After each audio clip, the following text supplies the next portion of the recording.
Vote হতে হবে। সকাল থেকে বিকাল আমার যাকে খুশি আমি তাকে ভোট দিব, নিশ্চিন্তে নিরাপদে ভোট দিব, এটার সাথে কোনো কম্প্রোমাইজ নাই। এই মেসেজটা আপনাদেরকে নিয়ে দিতে হবে। তারপরে মানুষ, দেশের জনগণ যাকে ইচ্ছে দিবে, যাকে ভালো মনে করে দিবে, যাকে মনে করে দিবে না, হয়ে গেল।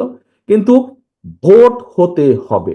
ওই দামি নির্বাচন হতে পারবে না, নিশিরাতের ভোট হতে পারবে না, দিনের আলোতে ভোট হতে হবে। যাকে খুশি তাকে ভোট দেওয়ার স্বাধীনতা থাকতে হবে, নিরাপদে ভোট দেওয়ার স্বাধীনতা থাকতে হবে। কেউ কাউকে ডিস্টার্ব করবে না। ভোট দেওয়ার সময় যাবে, লাইন দেবে, ভোট দিবে, চলে আসবে, তার মত সে প্রকাশ করবে। কোনো ভয় থাকবে না, ভীতি থাকবে না, নিরপেক্ষভাবে ভোট হতে হবে। এইটার সাথে কোনো কম্প্রোমাইজ নাই।